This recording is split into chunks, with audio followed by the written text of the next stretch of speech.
Bom dia a todos! Graça e paz do Senhor Jesus seja com todos nós. Uma ótima segunda-feira para todos. Hoje é dia 12 de setembro de 2022. Seja muito bem-vindo ao nosso devocional de hoje. Nós voltamos, depois aí do final de semana e dando sequência à nossa maratona de leitura bíblica. Estamos lendo 2 capítulos de Salmos e também um capítulo de Apocalipse todos os dias. E nesta semana nós vamos aí encerrar o livro de Apocalipse. Assim cremos, e confiamos que assim o faremos, se Deus quiser, claro. Então vamos encerrar aí o livro de Apocalipse. Então prepare-se para ler um capítulo a mais essa semana para a gente poder encerrar. E aí na semana que vem a gente dá sequência então na nossa maratona bíblica, tá certo? Vamos falar hoje de Apocalipse 16, o tema do devocional é as 7 taças da ira de Deus. Deixe-me ler aqui um texto que é apenas introdutório, que é o versículo 1 do capítulo 16, que diz assim: Então ouvi uma forte voz que vinha do santuário e dizia aos 7 anjos, vão derramar sobre a terra as 7 taças da ira de Deus. Apocalipse capítulo 16, versículo 1. Bom, Apocalipse 15 introduz o 4º ciclo de julgamentos de Deus. Se você se lembrar, nós já tivemos os 7 selos, as 7 trombetas, os 7 personagens simbólicos e agora as 7 taças. Cada um desses períodos aí, os ciclos, podem ser interpretados de algumas maneiras, todas elas válidas. Alguns vão interpretar como progressivo, ou seja, Deus vai progressivamente derramando os seus julgamentos.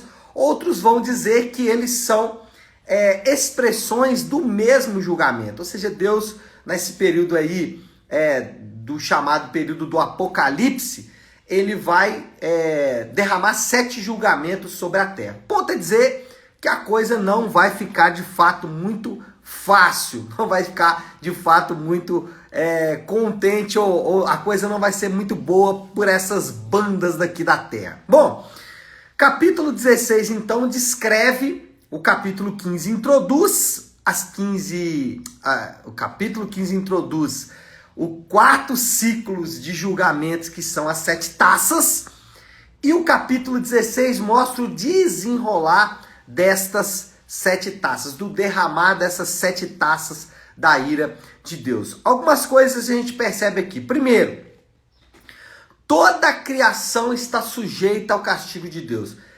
É importante relembrar isso, nós já falamos em outros devocionais nossos, mas é importante relembrar isso. Versículo 20 vai dizer: todas as ilhas fugiram e as montanhas desapareceram. Uau! Que coisa impressionante! Todas as ilhas fugiram e as montanhas desapareceram. O que nós aprendemos é que o pecado, ele atingiu toda a criação. E nós podemos enxergar isso em nossa própria existência. Doenças, desastres naturais, entre outras consequências visíveis na criação, são consequências do pecado. O pecado atingiu toda a criação, destruindo toda a criação, e a criação também precisará do plano ou da redenção de Deus. A redenção de Deus não está restrita ao homem, a redenção de Deus também vai englobar a criação, porque lembremos que quando Deus termina a criação, ele diz que tudo era muito bom. Então, isso que era tudo muito bom, vai receber também da graça de Deus no momento da restauração de todas as coisas. Mas aqui no capítulo 15, o que nós vamos perceber? Aliás, capítulo 15 não, capítulo 16, e aliás, em todo o livro do Apocalipse, é que a criação também vai sofrer as consequências do julgamento de Deus. E aqui nas 7 taças, as 4 primeiras taças são derramadas de maneira objetiva sobre toda a criação. E aí, uma boa aplicação que a gente tem aqui é que, olha só desastre, olha o que o pecado causou na própria criação. O pecado destruiu a criação, o pecado acabou com a criação de Deus. Nós sofremos essas consequências hoje, doenças, desastres naturais, terremotos, furacões, etc. e tal. São imagens vívidas do pecado. Então, injustiças, né? Pessoas que nascem com deficiências, enfim, tudo isso é resultado da ação do pecado na nossa existência. E aí o que nós aprendemos com isso? Que não podemos brincar com o pecado. O crente não pode brincar com o pecado porque ele sabe como o pecado traz consequências graves. Nós às vezes pensamos, isso aqui é um pecadinho, não tem problema nenhum. Será que não? A criação está aí para mostrar que sim, tem problema sim. A criação está para mostrar que o pecado ele não deve ser de forma alguma ignorado ou simplesmente ele pode ser tratado como se não fosse algo grave. Então, o pecado tem consequências e consequências graves. Segunda verdade aqui nesse texto é que não existe confronto entre as forças do mal e as forças do bem. Versículo 17 do capítulo 16 diz assim: o sétimo anjo derramou a sua taça no ar e do santuário saiu uma forte voz que vinha do trono dizendo: está feito. Ou seja, lá do trono alguém está governando todas as coisas. Então, Satanás e seus demônios também serão julgados e sofrerão as consequências dos seus atos também. Satanás e seus demônios não estão fora desse julgamento. Eles não estão, como muitos pensam, julgando também ou sendo algozes de Deus no julgamento. Então, eles estão sendo julgados também, estão sofrendo as consequências também dos seus atos e isso é nítido aqui no Apocalipse. Quando a gente fala sempre dessa batalha espiritual, do bem e do mal, sempre existem duas visões antagônicas em relação a isso. Uma um pouco em menor proporção, que é a desvalorização. Alguns grupos, especialmente grupos mais tradicionais, eles rejeitam completamente esta batalha espiritual. Para eles, essa batalha espiritual não existe, Satanás está preso e não tem batalha espiritual, não tem possessão de demônios, Satanás não está atuando no mundo, desvaloriza completamente. Por outro lado, e aí é muito forte, especialmente no Brasil, por causa da nossa cultura, muitas vezes mística, ligada ao nosso passado, vai gostar da supervalorização da batalha espiritual. Então, literalmente é uma batalha entre o bem e o mal. E quando as coisas estão indo mal, Satanás está atuando. Quando as coisas estão indo mal, isso é coisa do demônio. E aí eu preciso fazer batalha espiritual para poder vencer essas forças do mal, essas possíveis forças do mal que vêm contra mim. E parece que existe ali um dualismo, de forças. E ainda pior, se eu orar muito, eu vou trazer a batalha para o meu lado, para o lado do bem. Ou seja, a batalha pode ser vencida ou perdida pela minha própria capacidade. Óbvio que isso não encontra qualquer tipo de anuência, não encontra respaldo em nenhum lugar das Escrituras. A Bíblia fala de duas verdades e essas duas verdades elas precisam ser encaradas de maneira muito séria. Primeiro, Deus tem o controle sobre todas as coisas. Gente, quem mandou derramar essas taças aqui foi o próprio Deus. Então ele tem controle sobre todas as coisas, ele governa todas as coisas, ele faz as coisas de acordo com seus planos e propósitos e mesmo que aos nossos olhos as coisas não pareçam estar caminhando muito bem, o Senhor sabe o que está fazendo. Então essa é uma verdade bíblica. Deus tem controle sobre todas as coisas e aí a gente poderia citar vários exemplos, mas fiquemos aqui apenas com o próprio texto de Apocalipse, mostrando que o Senhor está no controle de todas as coisas. Essa é a primeira verdade. A segunda verdade é que Satanás, sim, se opõe aos homens. Satanás, sim, trabalha contra os homens. Satanás tem os seus ardis, tem as suas armadilhas, tem as suas estratégias, tem os seus planos também, tem as suas maneiras de atuação, e isso também a Bíblia mostra e nós não podemos de forma alguma ignorar, de maneira alguma ignorar. Primeira verdade, então, primeira coisa que a gente pode ver aí desse texto é que a criação também está sujeita ao castigo de Deus, e a gente vê isso aí na nossa existência. Segundo, não existe confronto entre as forças do bem e do mal, não existe ali um dualismo, né, entre Deus e os anjos, os crentes e Satanás, né? Tem gente que quer criar uma terceira categoria, né? Eles falam, não, Deus não está na batalha espiritual, a batalha entre o crente e Satanás. Então é uma terceira força aí, né? Mas enfim. E o terceiro ponto aqui, os homens não se arrependeram. Isso é chocante. Olha só o que diz o versículo 11 aí do capítulo 16. E blasfemavam contra Deus, contra o Deus dos céus, por causa de suas dores e de suas feridas. Blasfemavam contra Deus por causa de suas dores e feridas. Contudo, recusaram a arrepender das suas obras que haviam praticado. Diante da ira de Deus derramada, os homens se endureceram mais ainda. Blasfemaram contra Deus, blasfemaram contra o Senhor e ainda mais colocaram culpa em Deus pelas suas dores e pecados. Não muito diferente do que a gente vê nos dias atuais. Pessoas blasfemando contra Deus e colocando a culpa das suas mazelas, colocando a culpa das suas dores em Deus. E aí eu volto no ponto anterior. Muitas vezes o crente está passando uma dificuldade, está enfrentando uma dor na sua vida, nem sempre, mas muitas vezes causada pelos seus próprios pecados. E em vez de arrepender-se dos seus pecados, ele quer fazer guerra espiritual contra Satanás. O caminho proposto por Deus é o caminho do arrependimento, não há outro caminho. E aqui esse texto mostra isso. Mesmo diante de tragédias colossais, o homem se manteve duro, os homens mantiveram-se duros. Isso evidencia aqui algumas coisas. Primeira coisa, e a coisa mais linda talvez aqui, né? Arrependimento é obra de Deus.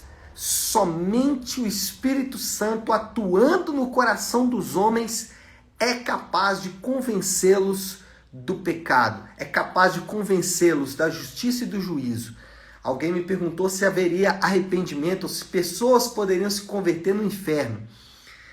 Aqui é só um exercício especulativo, óbvio, né? Não há muito respaldo sobre o que eu vou dizer aqui agora na Bíblia, é apenas uma especulação. Será que há arrependimento no inferno? Creio eu que não pode haver arrependimento no inferno. Por quê? Porque no inferno as pessoas estarão blasfemando contra Deus e não arrependidas dos seus pecados. Lá certamente você não vai encontrar ninguém dizendo assim, Senhor, perdoe pelos meus pecados. Não, Senhor, você é um injusto de me colocar nesse lugar. Então, primeira coisa, arrependimento é obra de Deus. E segunda verdade sobre arrependimento, arrependimento é vital para os homens. Arrependimento é vital para os homens. Olha aqui o que faltou para esses homens, o que faltou para essas pessoas, para elas passarem por tudo que elas estavam passando. Exatamente o arrependimento. Então, arrependimento é obra de Deus e arrependimento é vital para os homens. Ainda que não seja um assunto muito falado nos últimos dias, né? Atualmente se fala muito pouco sobre isso. Mas essa é uma verdade bíblica linda e que precisa ser ressaltada. Agora, quando falamos de arrependimento, sempre existe, né? Arrependimento e remorso, aquelas coisas todas. E aí, em vez de tentar descobrir ou tentar diferenciar um do outro, vamos tentar destacar o que o arrependimento de fato contém. Primeiro, arrependimento contém ou envolve dor pelo pecado. Alguém arrependido, ele é capaz de olhar para os seus pecados e saber o quanto aquilo ofende o Senhor. E isso dói no coração dele, isso dói no ser dele. Alguém marcado pelo arrependimento, ele não consegue olhar para os seus pecados e achar normal. Não consegue olhar para as suas mazelas e achar normal. Não, ele olha e se dói pelo seu orgulho, pela sua arrogância, pela sua soberba, pela sua presunção e assim por diante. Segunda verdade sobre arrependimento. Arrependimento envolve desejo de livrar-se do pecado. Ele sente dor, mas não só dor. Ele deseja avidamente, deseja profundamente se ver livre daquilo, se ver livre daquela mazela. Não quero mais ser assim, não quero mais ser dessa maneira, não vou ser assim mais, vou lutar com todas as minhas forças para me ver livre disso, porque isso ofende ao meu Deus, isso ofende aquele que me salvou, então eu quero me ver livre disso, eu quero me livrar dessas coisas. E o terceiro, arrependimento, envolve mudança, que é uma progressão natural. Primeiro, você sente dor pelo pecado, aquilo te dói. Segundo, você deseja se livrar. E por fim, aquilo vai mudar primeiro a mente, e aí depois desce para o coração, muda a atitude, e por fim, vai para os atos. Então não é só uma mudança exterior, não é atos mudados, né? Ações mudadas. Mente, coração e, por fim, vontade, por fim, prática, por fim, vida. Então, arrependimento envolve essas três coisas. Dor pelo pecado, desejo de livrar-se do pecado, mudança de mente, atitude e atos. Bom, vamos encerrar, né? Já estão falando aí para danar nessa manhã gloriosa do Senhor. Moral da história: os homens precisam estar prontos e confiantes na obra de Cristo para se encontrar com o governador do universo. Os homens precisam estar prontos e confiantes na obra de Cristo, porque o Senhor do universo vai chamá-los para prestar conta dos seus atos. E aí Apocalipse 16:15 diz, né? Palavras do próprio Senhor Jesus: eis que vem como ladrão, feliz aquele que permanece vigilante e conserva consigo as suas vestes, para que não ande nu e não seja vista a sua vergonha. O próprio Senhor Jesus incentivando os crentes a se manterem ali firmes e vigilantes, porque ele pode vir em qualquer momento. E aí a pergunta, e já é o nosso desafio do Léo, nossa aplicação final aí para essa segunda-feira é: você está pronto? Se o Senhor do universo chamá-lo agora para encontrar-se com ele, você poderia encontrar-se com ele? Você está pronto para isso? Se não está pronto, apronte-se agora. Lembro-me de certa vez que, conversando sobre conversão com um indivíduo, falando com ele sobre a necessidade de se entregar a Jesus, ele disse: eu não estou pronto. Eu disse: olha, essa é a pior sentença que você poderia dar. Porque dizer que não está pronto é assumir que, se o Senhor chamasse você para prestar contas agora, você mesmo está dando a sua sentença. Uma sentença de condenação eterna. E essa não é, de fato, um bom lugar a estar. Então se apronte hoje. Se prepare hoje para encontrar-se com o Senhor, porque isso pode acontecer a qualquer instante. O próprio Senhor Jesus nos alertou: venho como um ladrão. Ninguém espera o ladrão. O ladrão vem de surpresa. Vamos orar? Mateus capítulo 6, a oração do Pai Nosso. Como sempre, gosto de iniciar a semana com a oração que o Senhor nos ensinou. Então, se você puder, pare aí um instante aquilo que você está fazendo e vamos juntos buscar a Deus em oração, orando a oração que o Senhor nos ensinou. Pai nosso que estás nos céus, santificado seja o teu nome. Venha o teu reino, seja feita a tua vontade, assim na terra como no céu. Dá-nos hoje o nosso pão de cada dia. Perdoa as nossas dívidas, assim como perdoamos aos nossos devedores. E não nos deixes cair em tentação, mas livra-nos do mal, porque teu é o reino, o poder e a glória para sempre. Amém, amém e amém. Amém, meu povo? Bom, então é isso. Nós vamos ficando por aqui. Antes disso, quero só dar um aviso importante. Hoje, às 20 horas, na nossa igreja Nave, nós temos o Nave Talk. O que é o Nave Talk? É um momento onde nós vamos conversar sobre a palavra que foi ministrada ontem. É uma maneira de voltarmos à palavra e discutirmos juntos. Agora, não mais de maneira dedutiva, mas agora de maneira intuitiva, com perguntas, com respostas e tudo mais. Então, hoje, às 20 horas, na nossa Igreja Nave, eu te espero para juntos fazermos então aí o nosso Nave Talk, conversar sobre a palavra que foi ministrada ontem. Tá certo, meu povo? Deus abençoe. Semana abençoada para todos. Segunda-feira abençoada. Fiquem com Deus.